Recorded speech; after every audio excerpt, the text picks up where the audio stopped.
Start हो गए, start करते हैं। बिस्मिल्लाहिर्रहमानिर्रहीम। क्वेश्चन का नाम है डेंजल ड्रायर। क्वेश्चन एक दो तीन चार कुछ पांच क्वेश्चन है इसके। Denzel Dryer has been self employed printer. Printer थी बाजी 2013, सिंस 2013। ही हैज, बाजा है ये, बाजी नहीं, ओए होए। He has recently registered for wait. Denzel sales consist of printing leaflets, some of which are standard rated and some of which are zero rated. He sells to both wet registered customer and not registered customer को भी बेचता है ये तो। ओए होए होए होए, याद है मुश्किल यानी। Denzel offer a discount, discount allowed होता है हमें पता है। 5% to those customer who pay within 1 month of the date of the invoice. Customer Tracy place an order of 500 के गुड्स, एक्सक्लूसिव है, और Tracy paid with in 1 month.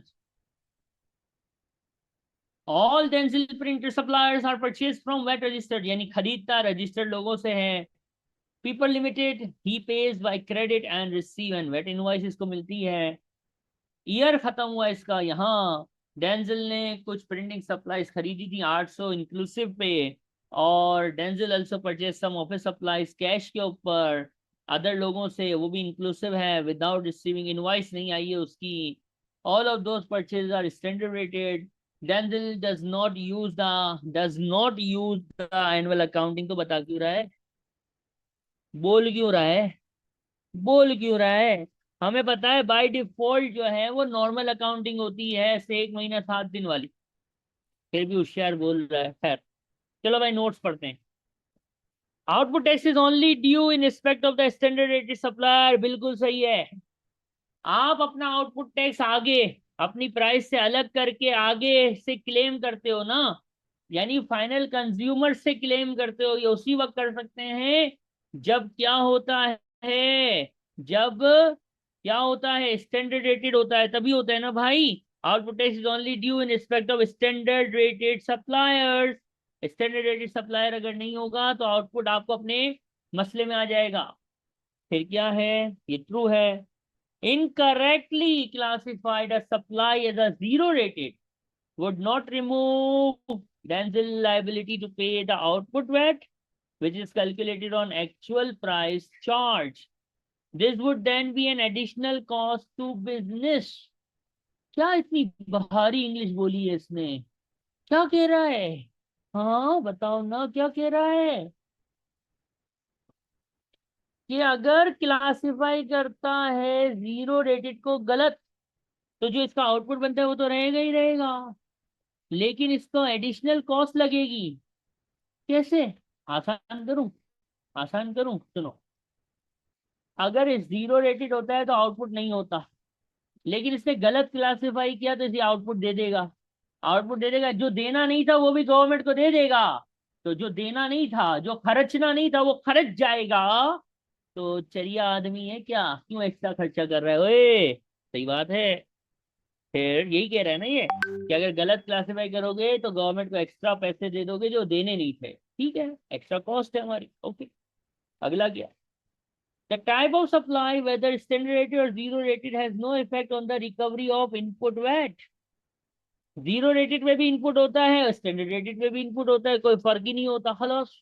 हाँ अगर ये एग्जेम्प्ट और स्टैंडर्ड रेटेड लिखता ना तो फिर फर्क होता, एग्जाम और स्टैंडर्ड रेटेड लिखता ना तो फर्क होता, क्योंकि एग्जाम पे इनपुट नहीं होता, जीरो रेटेड और स्टैंडर्ड पे इनपुट भी होता है, तो दोनों पे ही होता है। तो ट्रू है ना भाई, भाई समझ। हाँ था English, English English English. Question number 2, second point बेटा ये है कि अगर आपने जीरो रेटेड को गलत क्लासिफाई कर दिया, जीरो रेटेड पे आउटपुट होता है नहीं होता, नहीं होता ना। आपने जीरो रेटेड को स्टैंडर्ड बना दिया और इस पे फिर आपको क्या देना पड़ेगा, आउटपुट देना पड़ेगा। एक चीज देनी नहीं थी, एक चीज दे दी, तो ये आपने जो छक्का मारा, ये जो आपने गलती की, इससे एडिशनल कॉस्ट बियर करनी पड़ रही है कि नहीं करनी पड़ रही है, कसम खुदा की करनी पड़ रही है। यही यहाँ लिखा हुआ है कि अगर आप इससे जीरो रेटेड को गलत क्लासिफाई करोगे तो आपको आपको एक एडिशनल कॉस्ट बियर करनी पड़ेगी। बिल्कुल करनी पड़ेगी, जीरो रेटेड पे होता नहीं है, स्टैंडर्ड रेटेड पे होता है, आप एडिशनल कॉस्ट बियर करोगे, खत्म। आया समझ? किसने पूछा था? बेटा क्लियर है? अगला, number 2, payable by Tracy. Tracy Tracy Tracy, Tracy का क्या सीन है, देखना जरा, ट्रेसी किधर है? For the order placed bye Tracy what is the amount payable by Tracy, Tracy कितना अमाउंट पे करेगी आपको? हाँ भाई, देखो देखो, ट्रेसी मुझे कितना अमाउंट पे करेगी, ध्यान से, इंग्लिश है। कितने का माल था? क्या सेटअप था ट्रेसी का मेरे साथ?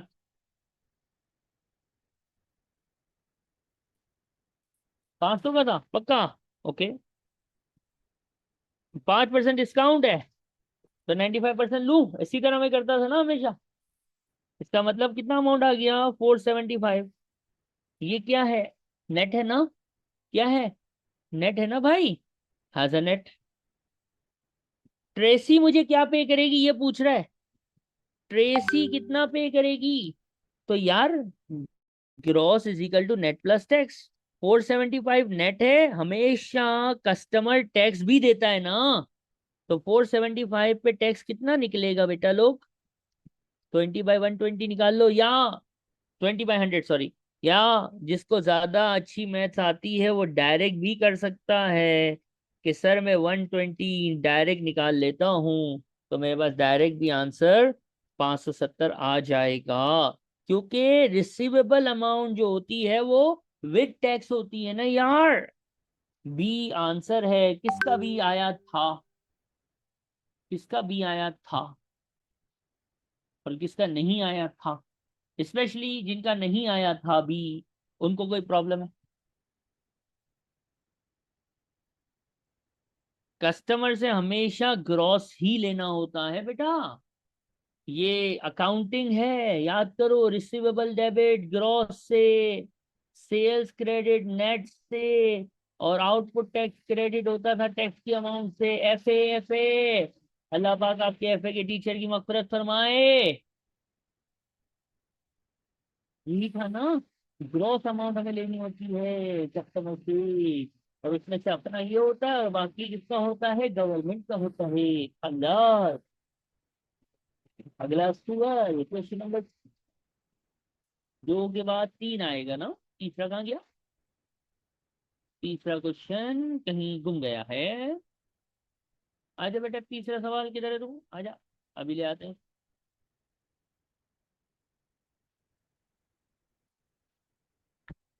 ये क्वेश्चन नंबर 3 आया मेरा बच्चा। प्यारे बच्चों, question 3।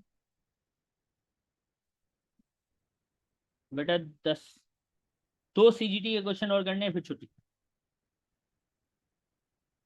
Question 3, select two of the following condition which must be meet in order to Denzel to recover input tax। Input tax claim करने के लिए क्या जरूरी है? क्या जरूरी है? सीधी बात है, रजिस्टर्ड पर्सन को सेल होनी चाहिए, बिल्कुल सही बात है, कोई गलत बात नहीं है, ये तो बिल्कुल दुरुस्त हो गया।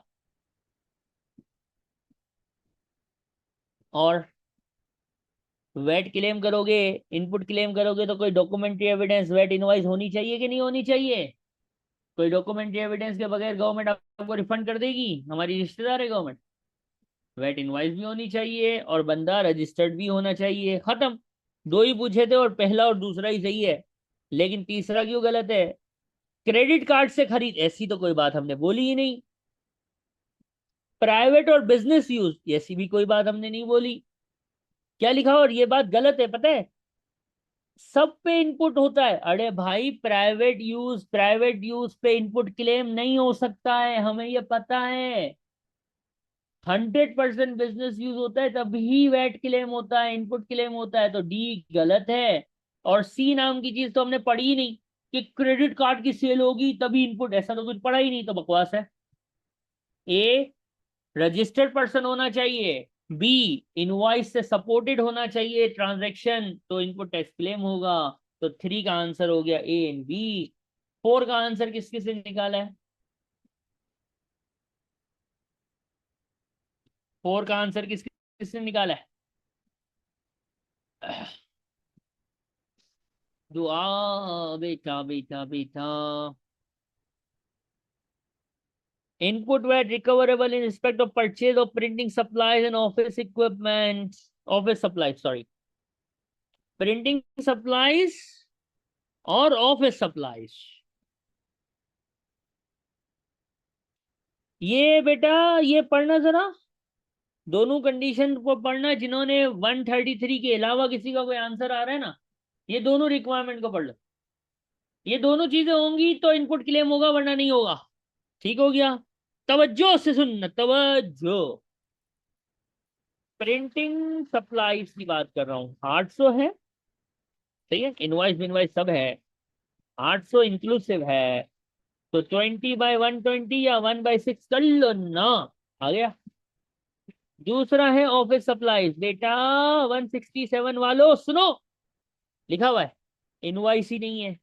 ओ भाई तेरे पास डॉक्यूमेंट्री एविडेंस नहीं है, इनवाइस नहीं है, तो डॉक्यूमेंट्री एविडेंस के बगैर क्या गवर्नमेंट को बोलेगा? गवर्नमेंट, मैं कसम खाता हूँ मैंने ये काम किया, गवर्नमेंट तेरी कसम तो अभी अपने पास रख। हुकूमत कागज पे चलती है बेटा, यानी डॉक्यूमेंट्री एविडेंस ऑनलाइन एमटीडी पे चलती है। कोई इनवॉइस रजिस्टर्ड तो हो, इनवॉइस है नहीं, क्लेम करने आ गया, किस मुंह से आया, निकल ले उसी मुंह को लेके निकल ले, चला गुम।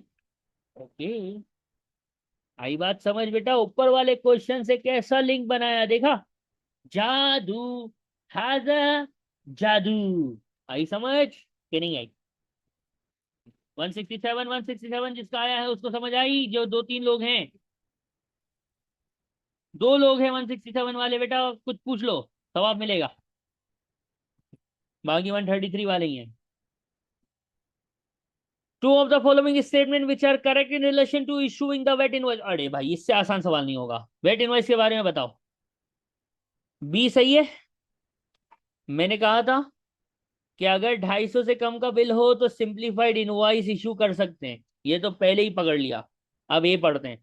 Denzel must issue a VAT invoice when he make a zero rated supply to one of the VAT registered customer. Zero rated, zero rated, ये क्या बात कर दी? Must issue a VAT invoice, क्या लिखा है इसने?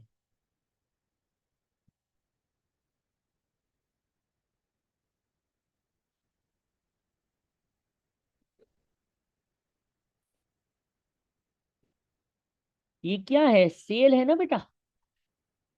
जीरो रेटेड सेल करने पे क्या आउटपुट होता है?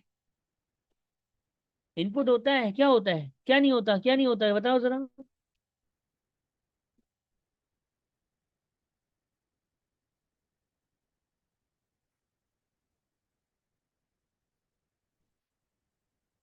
आउटपुट नहीं होता ना? आउटपुट नहीं होता ना? आप सब मेरे को यकीन दिला रहे हो आउटपुट नहीं होता? कसम से आउटपुट नहीं होता, माइट की कसम आउटपुट नहीं होता। जब आउटपुट नहीं होता तो तू इनवाइस किस बात की इशू कर रहा है? क्यों कागज जाया कर रहे हैं? जब एक टैक्स है ही नहीं, कागज जाया किस खुशी में? गवर्नमेंट ऐसा बोल सकती है? जब जीरो रेटेड परचेज करोगे तो इनवाइस मिलेगी, जीरो रेटेड सेल करो। क्यों कर रहा है भाई तू इनवॉइस इशू? क्यों थक रहा है? क्यों कागज जाया कर रहा है? खल्ली वल्ली बाबा। अगला, VAT invoice is required to issue for standard rate supply to a not VAT, जो वेट के लिए रजिस्टर्ड ही नहीं है उसको किस बात की वेट इनवॉइस? जाके रजिस्टर्ड हो फिर वेट इनवॉइस लेना, वरना निकल ले इधर से। और इनवॉइस 30 दिन के अंदर अंदर इशू होनी चाहिए, याद आ रहा है? ये मैंने कसम खुदा की पढ़ाया था। अब मैं आपको बताऊं, आपको जो पढ़ाया है ना वो यहाँ लिखा हुआ है। आप खाली है ना बेटा, जिनका गलत हुआ है ना, बी और डी नहीं है, वो मेरी बात गौर से सुनेंगे। आपको याद है ये मैंने बताया था कि 250 वाला? आपको याद है मैंने बताया था 30 दिन वाला? अरहम भाई, यूनुस भाई, क्या मैंने ये 2 पॉइंट क्लास में बताए थे, नहीं बताए थे? तो 2 पॉइंट सही थे ना, ये 2 पॉइंट ही तो सही हुए, खत्म हुई ना बात। बाकी खल्ली वल्ली यार, बाकी को पढ़ते भी क्यों हो? क्यों कंफ्यूज होते हो, क्यों थकते हो यार? ये पॉइंट क्लास में पढ़ा है, ये पॉइंट क्लास में पढ़ा है, तो ये दोनों सही हुए, खत्म हुई ना बात यार। बाकी पॉइंट्स पे टेंशन टेढ़ी। ए भी हो सकता है ने सी भी, अरे क्यों थक रहा है? हैंडआउट में लिखा हुआ है बी और डी दोनों। तो बस ये दो ही पूछे, दो लगा, खत्म कर यार। नहीं सर मेरे अंदर है तकलीफ ना, वो चंप मारती है अंदर से। ए भी पढ़ लूं, सी भी पढ़ लूं, ये शायद हो सकता है, तेरा शायद थोड़ी चलेगा, सर का शायद चलेगा। अब समझ आया कि बी और डी क्यों है? आया नहीं आया? इस नजर से देखोगे ना, तो थ्योरी कभी वेट में गलत नहीं होगी। ये सर ने जो पढ़ाई है, सर के जो हैंडआउट में है, वो पॉइंट मीट हो रहे हैं, बस उन दो पे लगाओ ना यार। बाकी समझ नहीं आ रहे तो वो गलत हो गए, तभी समझ नहीं आ रहे ना, तभी तो तूने नहीं पढ़े हैं, गलत है, गलत चीजें थोड़ी पढ़ाता हूं मैं। क्वेश्चन खत्म हो गया है। मजाक मजाक में हमने 8:15 पे शुरू किया, 8:31 पे खत्म किया।